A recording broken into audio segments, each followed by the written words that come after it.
Again, thank you very much, Doctor, for your kind introduction. I am happy to see all dedicated to practice this Dhamma. So we are going to spend about 5 minutes in meditation. So please be comfortable in your posture. Relax all your body parts. Keep your body straight. We normally keep our right hand on top of the left hand. Tips of the thumbs slightly touching each other. If you feel comfortable, you can gently close your eyes.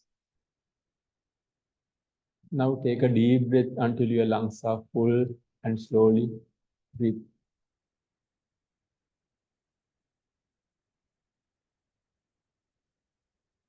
Two more times, please take deep breaths and breathe out slowly.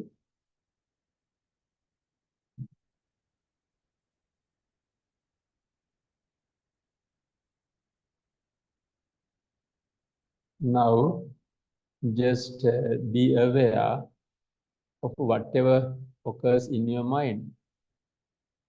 Various thoughts arise and pass away. Various feelings, pains, they just arise and pass away. They just arise from some unknown desert and they disappear into the same desert.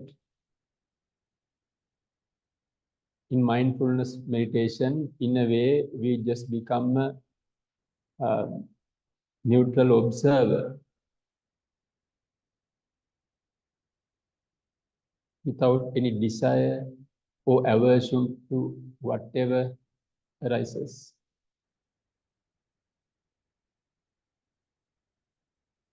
Be aware.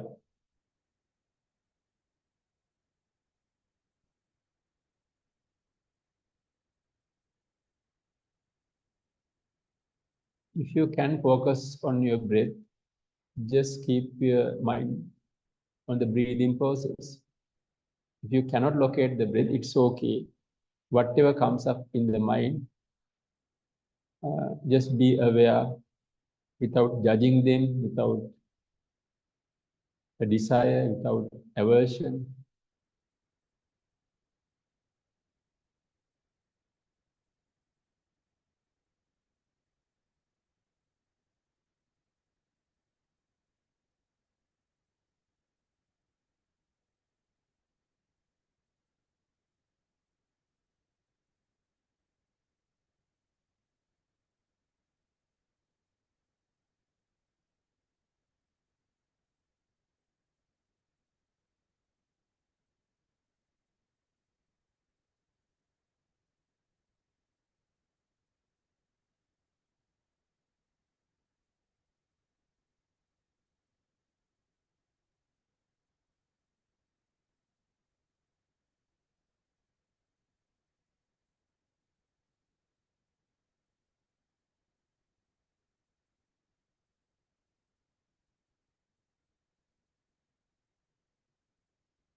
Okay, now slowly open your eyes.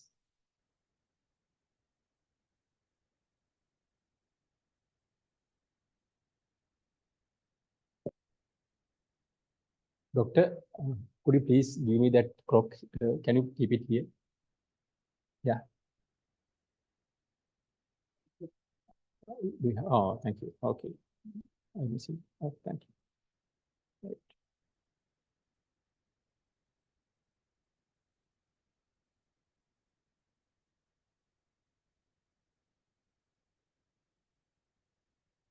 Samanta Chakravalesu Atra Gacchantu Devata Saddhammang Munirajase Sunantu Saggamukadang Dhammasavana Kalo Ayam Bhadanta Dhammasavana Kalo Ayam Bhadanta Dhammasavana Kalo Ayam Bhadanta Namo Tasse Bhagavato Arahato Samma Sambuddhasse Namo Tasse Bhagavato Arahato Samma Sambuddhasse Namo Tasse Bhagavato Arahato Samma Sambuddhasse Matta Sukha Parityaga Passe Te Vipulan Sukhang Chaje Matta Sukhang Dhiro Sampassang Vipulan Sukhang Ti.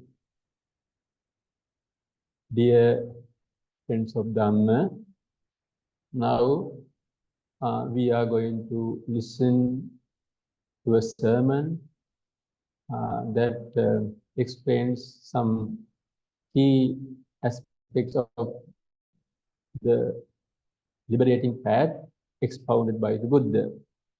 First of all, I would like to remind you some very important things. In living in this kind of a society, in this kind of an age, very easily we might forget to count our blessings.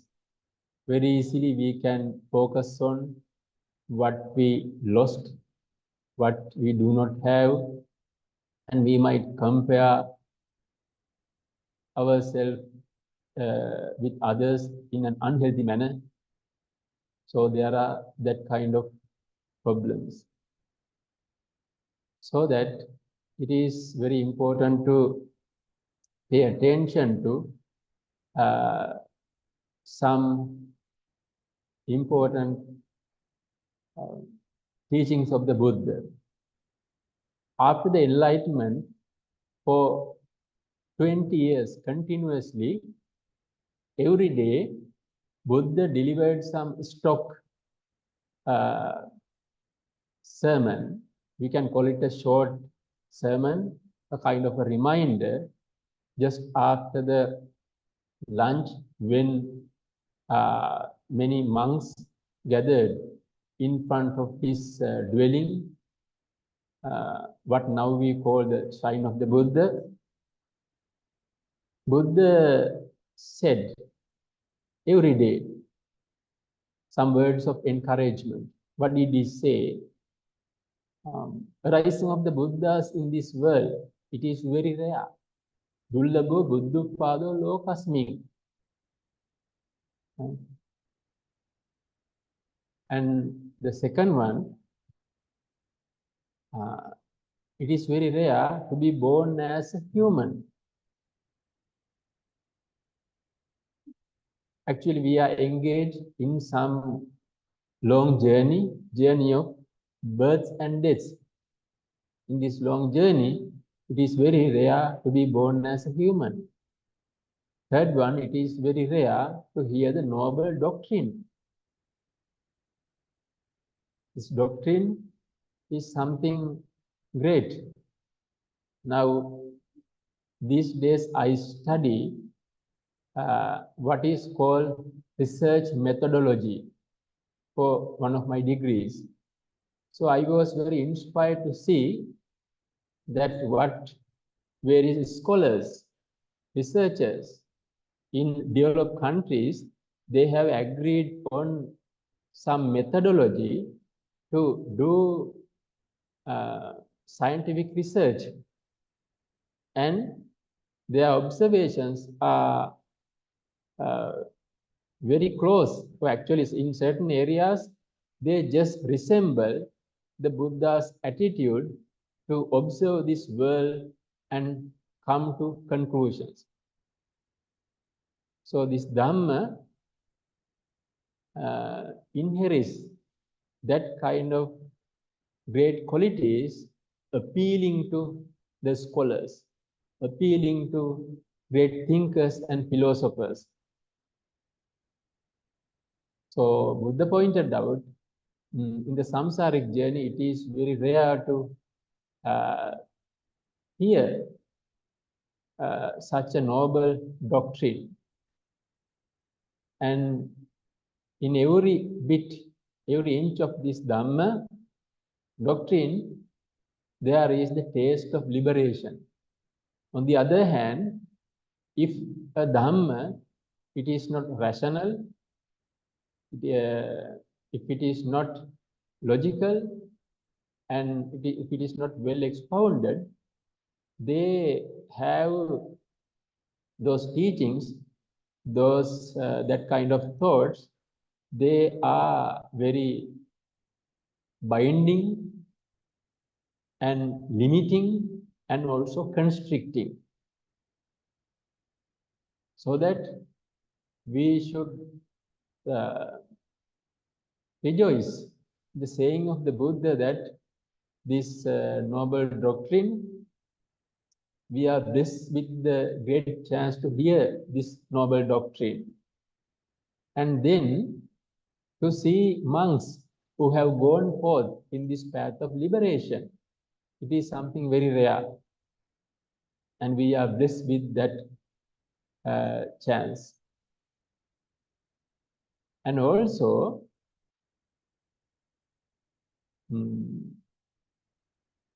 even when you are born in the human world, certain conditions might put some cap regarding our mental growth. Some people have various, genetic problems, certain disorders, and then there is a limit to which you can extend or deepen your wisdom. Mental cultivation, it can be limited. But as I think all of you, you have come here voluntarily. So I think you have that capacity to develop your humanness to the next level with the blessing of Dhamma. Buddha taught us this blessing as Kana Sampatti, the blessing of rare moment. You are gifted with that rare moment in the long samsaric journey.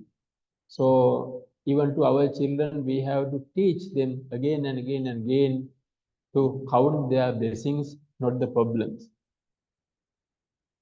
So, dear friends, today we explore this topic, happiness.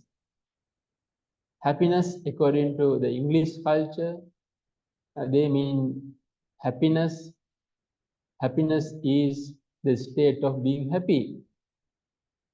But in Buddhist doctrine, we have many words to explain happiness. One word is piti.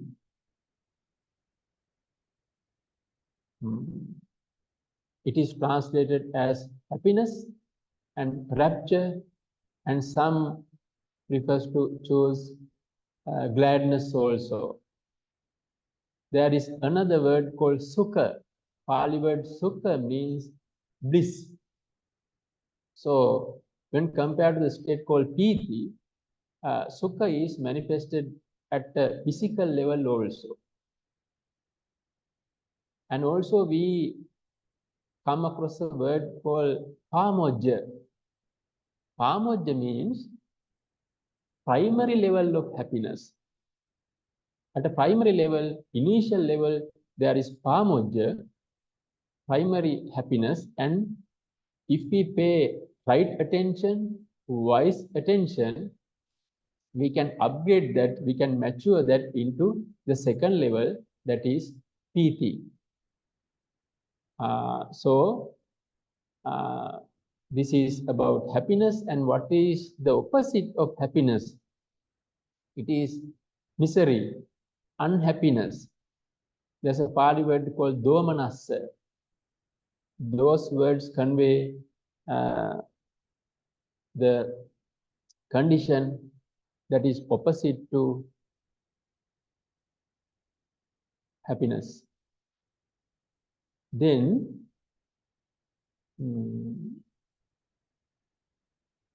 Buddhism observes that universally all beings like happiness and they shy away from pain and discomfort.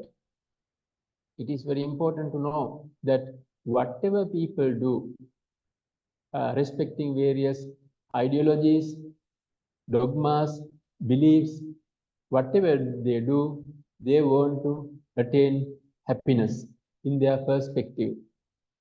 Maybe you might have heard that if we consider people of this world, especially various ascetics, various religious individuals, we can divide them into two groups. There is, in Pali, Sassatavadi and Uchchedavadi. Sassatavadi means the spiritual eternalist. They maintain the view that there is some entity called self or soul. It goes on from life to life. So when they do things like self-mortification, various, hard ascetic practices, they do that in order to be happy in the future. On the other hand, the other group is nihilistic materialist. Those materialists believe this what exists or this self, it will come to an end at the point of death. Nothing survives this death. So whatever they do to make themselves happy in the immediate now. They want to be happy in this life. That is the most important thing for them.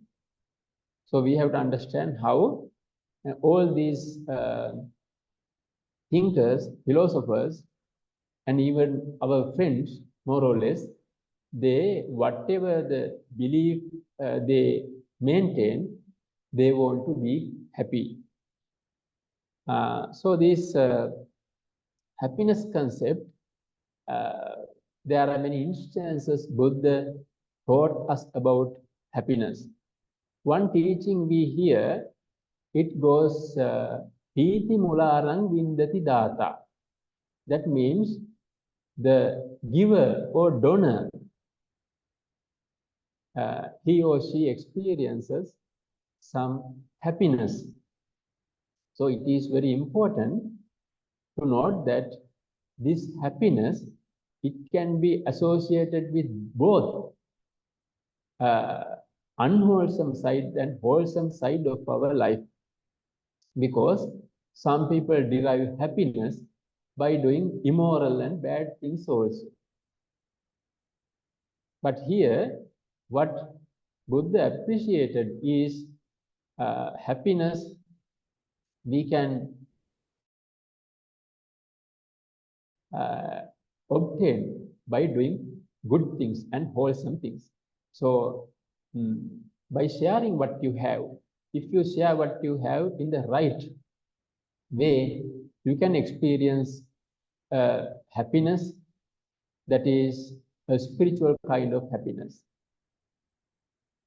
And also, Buddha said, Sukha Matthayata Loke. That means to take care of your mother is blissful in this world.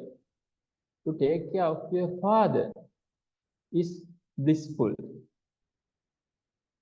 And also, the stanza I mentioned you at the beginning, it says, Matta sukha parichaga passeche vipulan sukham. Chaje matta sukhandiro sampassam vipulan sukham. According to the Buddha, it is okay to abandon a trivial form of happiness.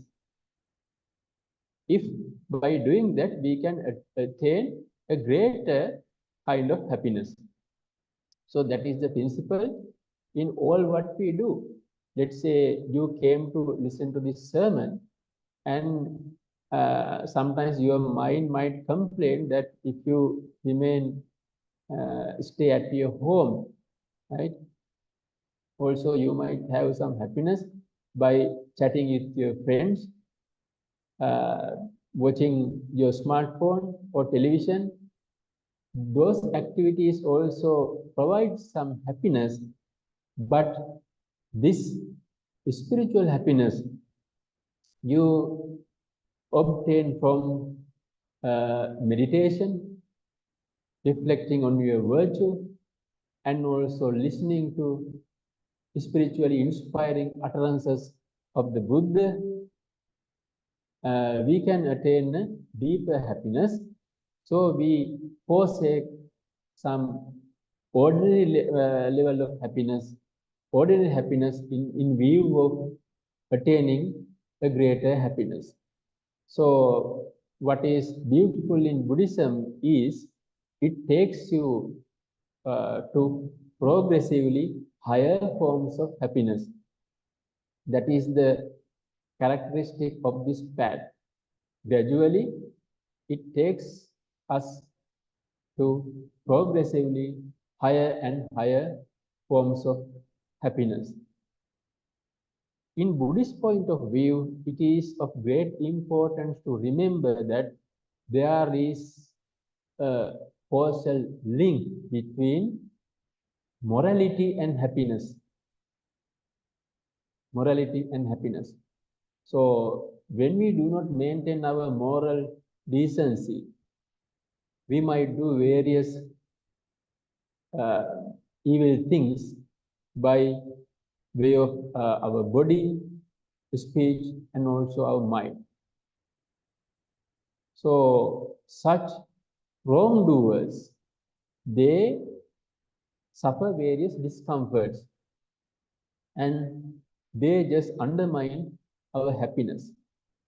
So Buddha pointed out that wrongdoers, they suffer self-blame, right? It is not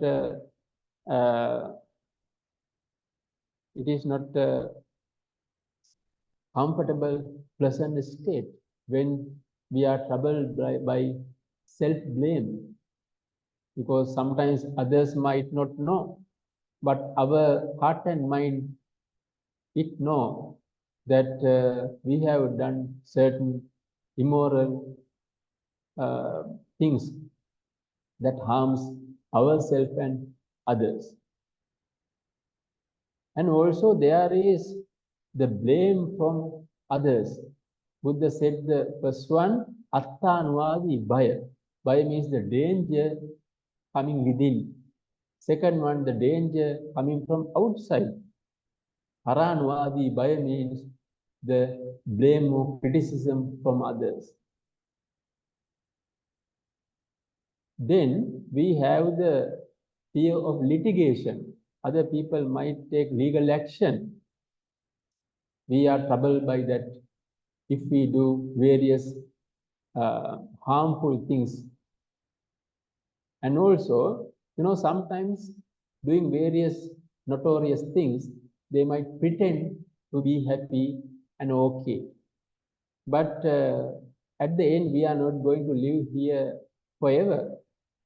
There is some expiry date to this life.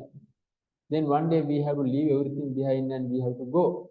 At the point of death, the wrongdoer or the one who breaches these precepts of humanness, they run the risk of being born in hell, Durgati. So all these states definitely rob our happiness. So we have to remember, and also we have to kindly tell our children also that if we want to live a happy life, we have to refrain from various harmful, immoral deeds. Then it is important to learn about classification of happiness. Buddha had a wide classification regarding this happiness. There is the happiness of laity and happiness of clergy. That is the happiness of lay people and the happiness of monks. Out of these two, happiness of the monastics or clergy, it is greater. So it is also important to note that even a monk, if he does not follow this Dhamma in spirit, in principle, he will not enjoy these fruits of his spiritual life. So one does not become a monk just by the outer garb. But what defines is how we perform, taking the guidance of the Buddha as guidance. Again, there is Samisa Priti and Niramisa Priti. That is, there is mundane happiness and supramundane happiness. In mundane happiness, we have a kind of happiness when we gratify our eyes, ears, nose, etc. This happiness born out of sensual gratification. Right? Buddha did not deny that there is some happiness of sensual gratification, but Buddha also explained that it is, in a way, it is very gross. It makes us slaves. It is slave making. And that kind of happiness, it is not lasting, it is not fulfilling. It can nudge us to form various addictions as well. It is addiction forming. It is not so healthy. On the other hand, we have a spiritual kind of happiness. We can have access. We can train our heart and mind to tap into that kind of happiness. It is spiritual in nature. We can tap into that happiness when we take care of others in our altruistic works, when we follow our moral precepts, and when we gladden our mind, reflecting on our own goodness. So these are some examples for spiritual happiness. And out of these two, spiritual happiness is far greater, said the Buddha. And also, there is experiential happiness, and also there is non-experiential happiness. All forms of happiness we enjoy in a worldly level, that is experiences, they are conditioned things. But there is unconditioned. That is when we experience the unshakable peace of Nibbana, that is Avedaita Sukha. That is the happiness of Nibbana. It is not a conditioned thing. So this is the greatest happiness one can experience. And all other forms of happiness, as they are conditioned things, they just fall apart. Those who are bent on watching television or various videos, right? They can have some happiness, but they have to do it again and again and again to enjoy that happiness. And some people like delicious food, and those who are addicted to food and have some happiness, they have to do it again and again and again to maintain that happiness. And those who gossip and derive some perverted pleasure from that happiness, they have to do them again and again and again. And all those things, even spiritual advanced states like meditation, jhana, they are helpful. Still, they are conditioned. They depend upon various things. There should be our inclination of our mind, and also there should be suitable food, some health we have to maintain, and weather condition, it affects. Now people increasingly complain about hot and humid temperatures. Generally, it is not good for spiritual, practice. So our happiness in a worldly level, it depends upon so many things. But the value of the unconditioned Nibbana is we don't have to maintain that by doing various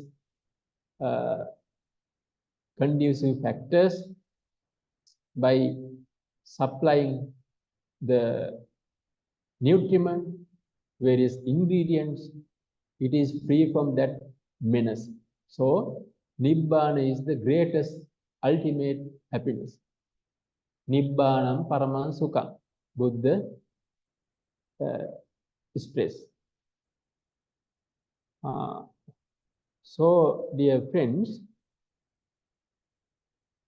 when we talk about happiness, it is important to note that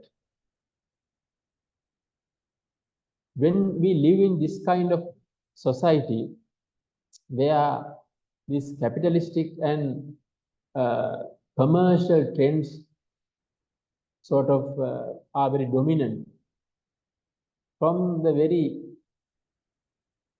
small age, from very formative years of our life, we are exposed to some distorted ideas. We often observe and also hear various advertisements. Normally, they are profit-driven, and they explain that most of them, they have some hidden or very visible message. That message is, if we want to be happy, we have to buy various things. So that is a very destructive concept. So then our minds will be conditioned to accept this. Unknowingly, we might think that we have to, in order to be happy, we have to buy various things. Then there's a maddening race to earn money by moral or immoral ways. We depend on many commodities. Of course, to live our life, we have to meet certain basic requirements. But when some people promote this greed as a way to amass a high income, to amass money, it becomes a real social problem. So we might tend to think that if we need to be happy, we must have many things to consume. We must have money to buy all those things, popularized by various media corporations. And this is very unhealthy. This breeds dissatisfaction, frustration in this society. So this is a great myth we learn from this society. And when we practice mindfulness, we understand in terms of cause and effect why we have various emotions and what are the conditioning factors of these mental states. Buddha said in Matthumagala Sutta, Asevanacha balanam panditanancha sevana. We have to associate with wise people and we have to avoid the association, influence of bala. Bala means unmatured people or fools. So when the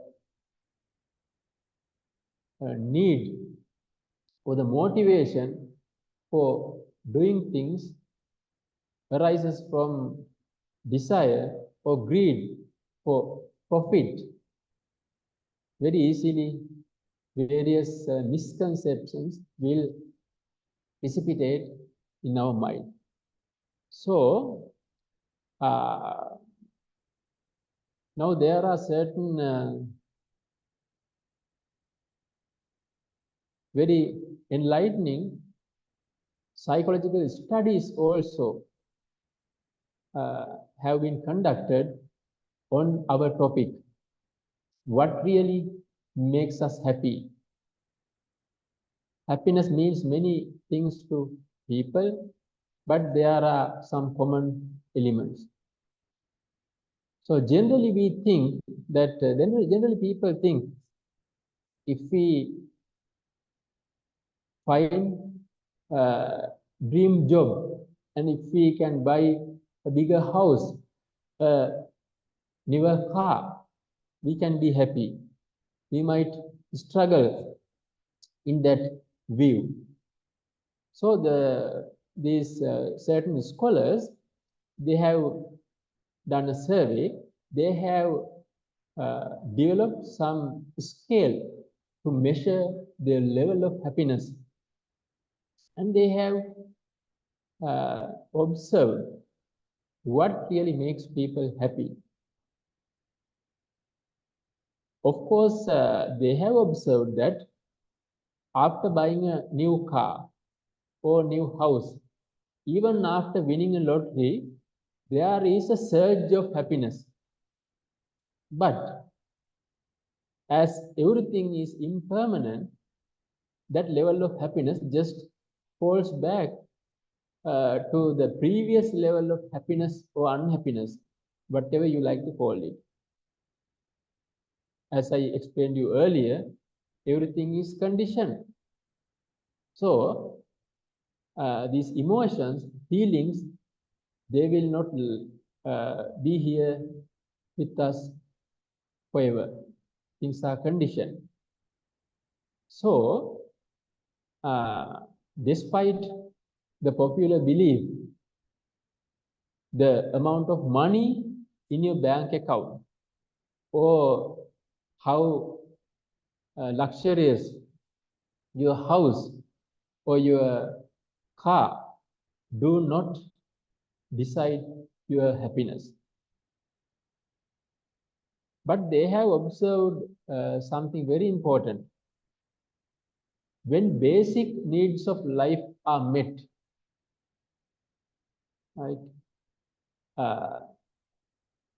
When basic needs of life are met, The external things like money or such physical materialistic things do not decide your happiness, but those who live with a grateful heart, they indicated a more lasting and fulfilling sort of happiness.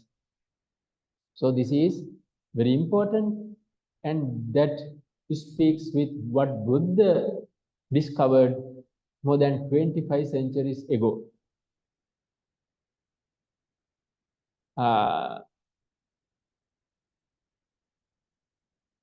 So that is why Buddha always encouraged us to live a grateful life. So when we talk about gratitude, right, of course, the social relationships come to our mind. Those social relationships should be tended and nourished based on compassion.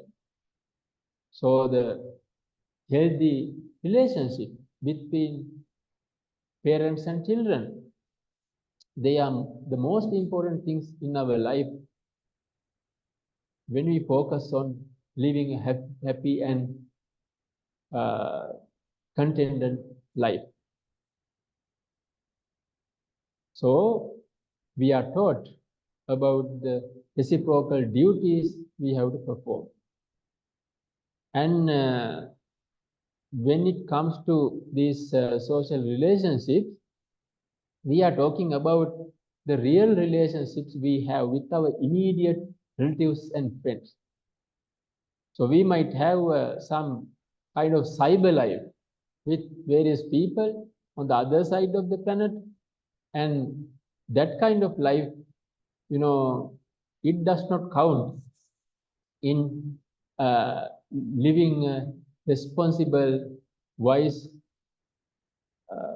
life as a person, individual of this society. Those relationships better be very natural ones. We should be responsible for the people around us, our relatives, our neighbors, and even the natural environment, even with flora and fauna. We should have some good connection. That is why Buddha often emphasize the value of metta. So metta also very important when we talk about happiness. Because when we learn the secrets of happiness, we will understand that when we experience some higher form of happiness praised by the wise, it should not depend upon external factors. Now, when we understand metta, when we experience metta, universal love, there is some happiness, but that happiness is not manipulative. In the name of love or affection, many people want to, manipulate others and possess others. Metta is non-manipulative and non-possessive, but it takes care. It provides love without being dependent upon others to an unhealthy level. And also, it is very important to note that our happiness depends upon the attitude we have towards what we do, rather than rather than what we have to do. I mean, sometimes we divide things. Oh, these are mean jobs, these are great jobs, these are high class things, these are for poor people, in that way, right? This is one myth. We have to eliminate it from our life. If what we do is wholesome, at least if it does not harm others or myself or others, right? We can be happy just by doing that if we maintain right attitude. So regarding this, I would like to tell you one story. This happened not in the recent past, but in our times. Maybe you might have heard about the famous preacher called Pukulpane Sudassi Thero. He is my Dhamma teacher. So about 15 years ago, the abbot of his temple, one day he told him to perform evening Buddha Puja. So by that time, on a roster, junior monks were given the chance to perform Buddha Puja in the evening. And Venerable Pukulpane Sudassi Hamadruo, he did not normally attend to Buddha Pujas at that time. Then when the abbot requested to perform the Buddha Puja, he explained later that his mind was a bit embarrassed. It was, in a way, he was a bit hurt. It occurred to him, why should I perform Buddha Puja? There are many new monks to do that duty. So there are that kind of negative thoughts. Some resistance was there. But thanks to his mindfulness, he read the thoughts, he read his own thoughts. Then he determined, okay, why should I have some negative thoughts to this? This is not a bad thing. Here I'm going to reflect on the virtues of the Buddha, virtues of the Dhamma, virtues of the Sangha. And I'm helping many devotees who have gathered under the Bodhi tree in our temple. So he made some determination on purpose, mindfully, right? Without any negative thought.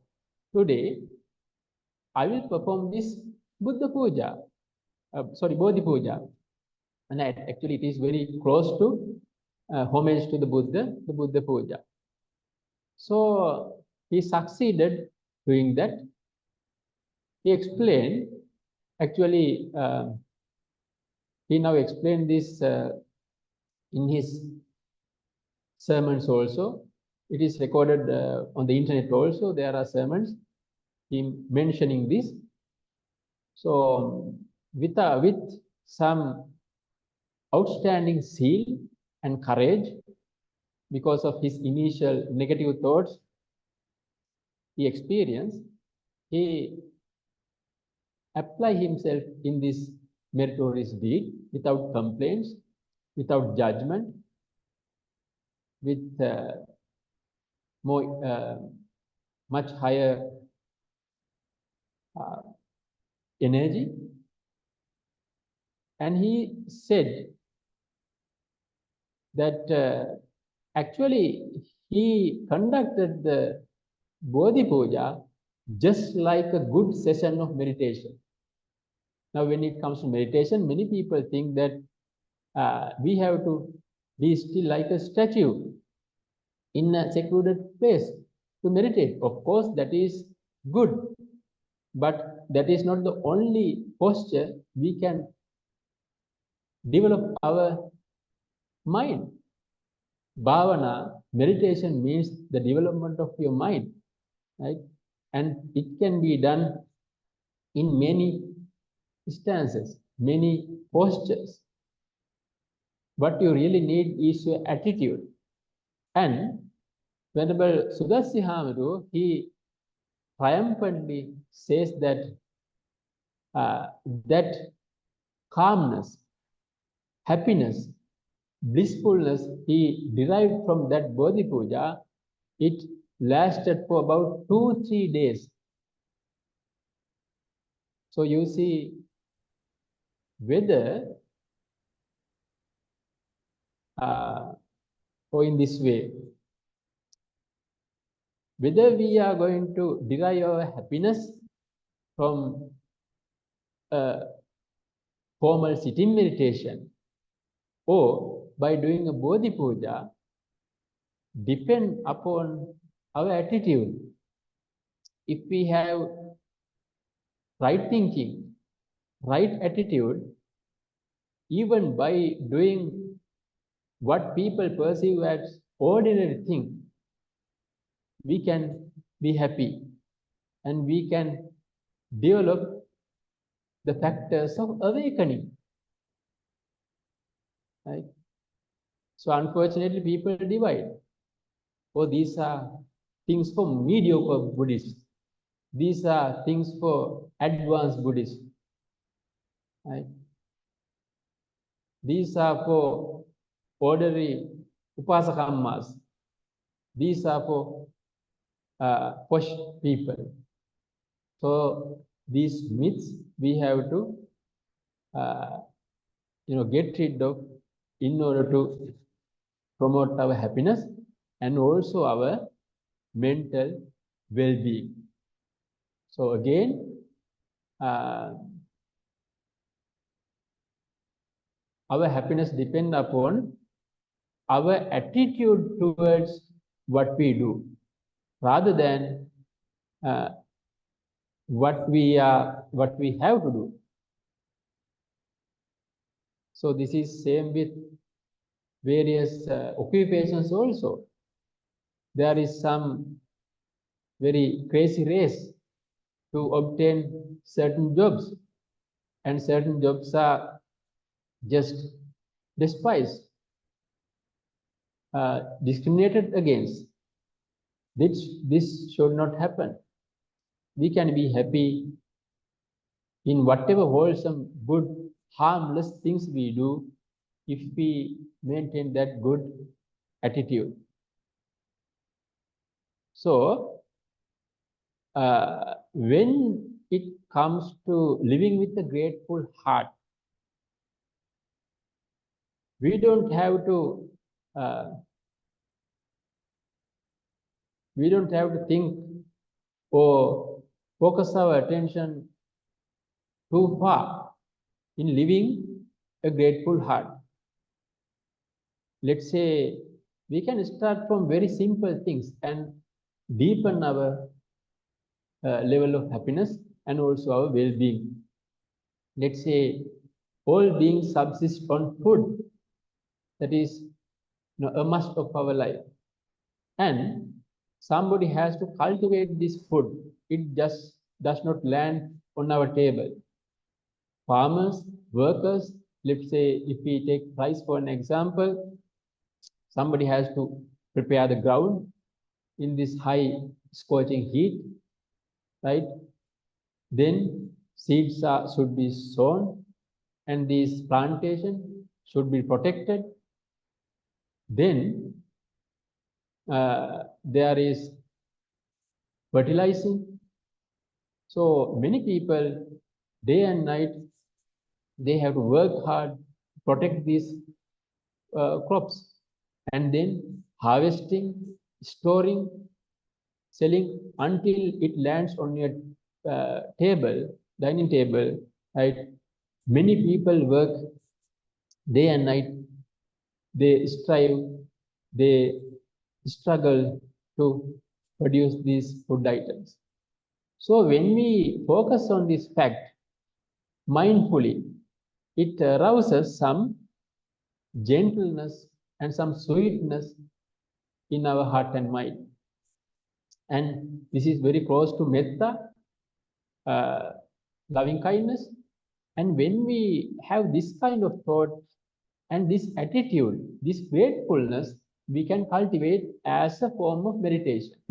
So then, actually, we become better humans, and also we radiate some positive human vibrations to the society. So the well-being of all the people in this society, we can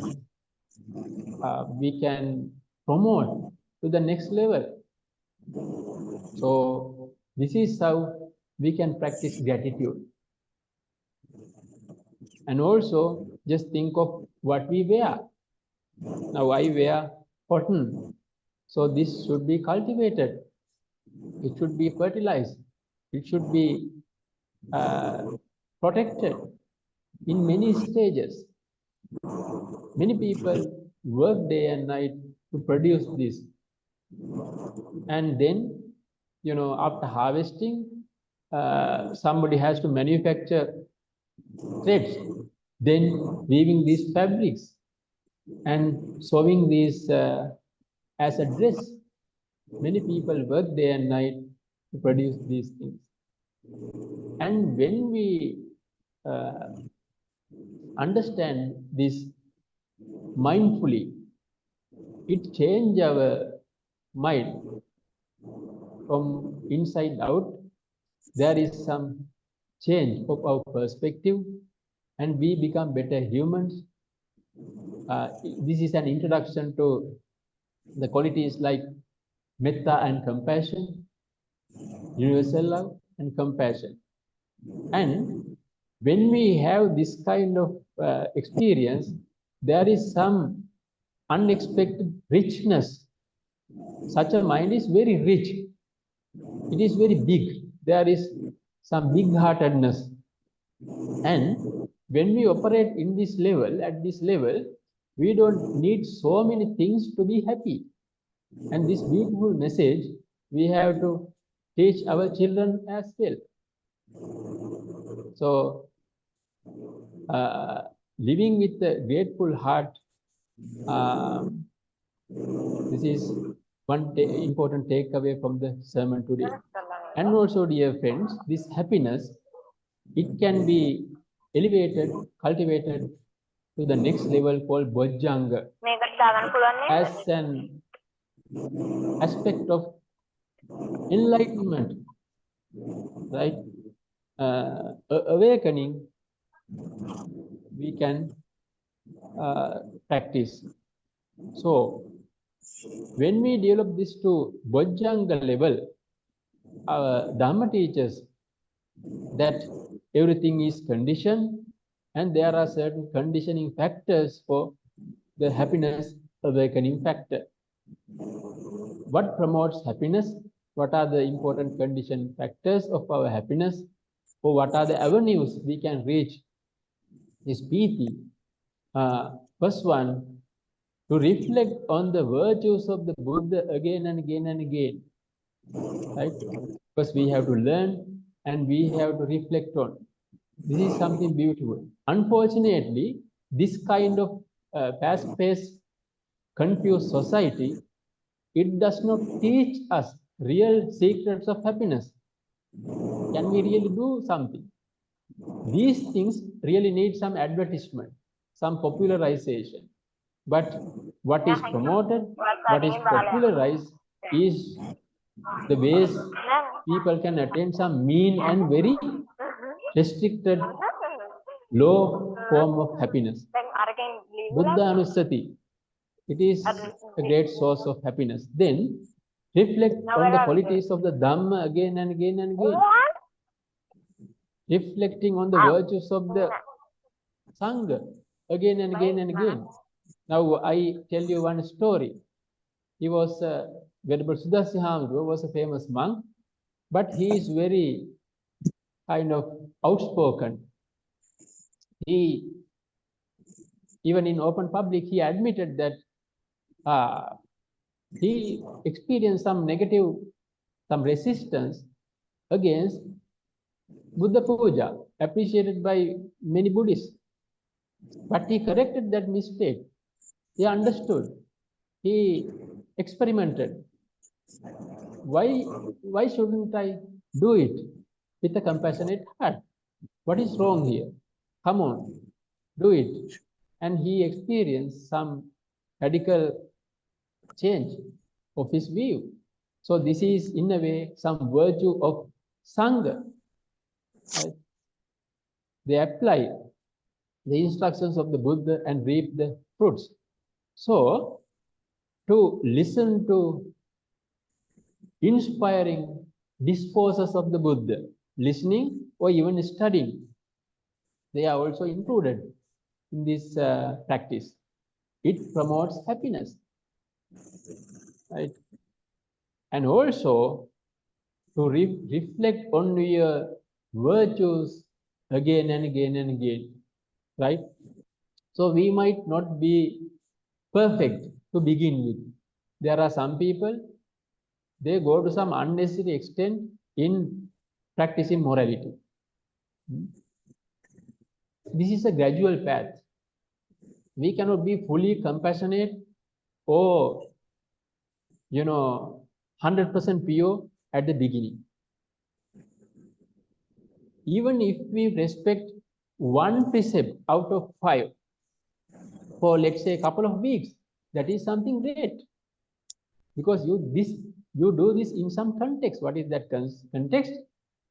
You have taken refuge of the Buddha, Dhamma, and Sangha. You have become Buddhist. And in that context, knowing that good deeds have good consequences, you do. And when you start with the simple small step, normally it gives us some inspiration. With that inspiration, we can move forward. We will reflect on why shouldn't I do? Why don't I do the second and third precepts also?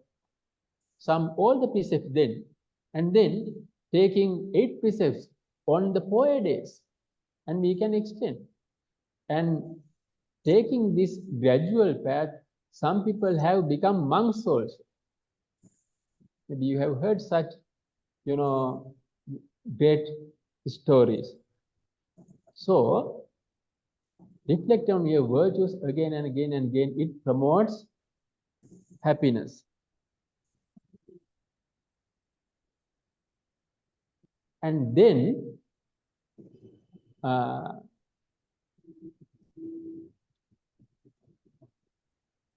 reflect on your spiritual achievements, that also promote happiness. Let's say, sometimes you might have observed, one might observe that he or she is too much talkative.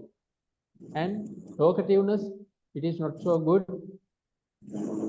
We might hurt others, we might hurt ourselves. So on seeing the downside of this talkativeness, one might decide that, okay, I cut down on this. And sometimes we succeed.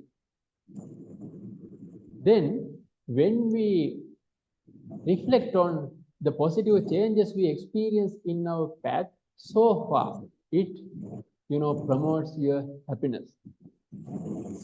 In talking about happiness, it is of great importance to know that if we want to be happy, we have to incline our mind towards happiness. It says that in any challenging situation, we can be happy if we incline our mind towards that.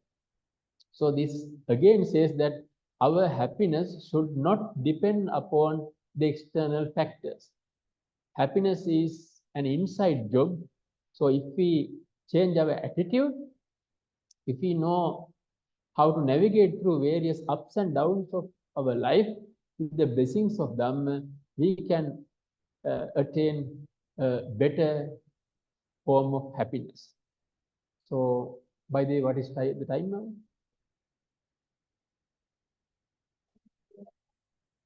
Okay.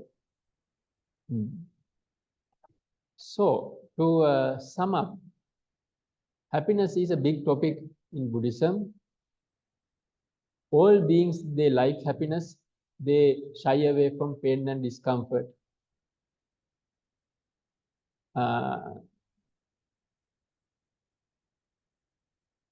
This popular culture, it presents us that happiness as something always linked with possession, purchasing, acquiring more and more. Actually, it is about this culture, it is about pretending happiness rather than being happy. It is just, cheating each other, fooling each other. Inside, there is emptiness because many people do not know how to cultivate real happiness. Real happiness comes from living a grateful heart to some extent. Happiness is directly related to our morality. So, it is very important. Buddha explained some line of dependency, causal factor, or causative pattern about happiness. In Pali, Vinayo Sangvaraya, Sangvaro Avipatisaraya, so on and so forth. Because of our discipline, we have restraint of the faculties. Because of the restraint, we have non-distractedness, avipatisaro. Avipatisaro is not the end. It leads to the primary happiness called pamojja. Pamojja is not an end in itself. Pamojja leads to piti, and piti itself is not the end. It promotes samadhi, composure, mental unification. Still, this is not the end. In some religions like Hindu bhavana practice, Hinduism, samadhi is the end. They think that certain jhanas, what they call mahasamadhi, that is the end. But Buddha pointed out, of course, those states are much better than the earthly life here. Still, those great glorified states of samadhi are also impermanent because they are conditioned. It is not a safe refuge. That is why Buddha exhorted us that we cannot rest before attaining Nibbana, the unshakable bliss of Nibbana, unshakable freedom of Nibbana, and Samadhi, so that is not the end, it is conducive to liberating wisdom. So, all starts from moral decency. This is something very important. Our happiness depends upon our attitude towards what we do. We can't always have our choice job, choice relationship, choice environment, but we can always choose our attitude toward what we do. And this mindset promotes some profound, fulfilling kind of happiness. These things are even proven by modern psychological research. Thank you very much for listening. So now I think time for questions.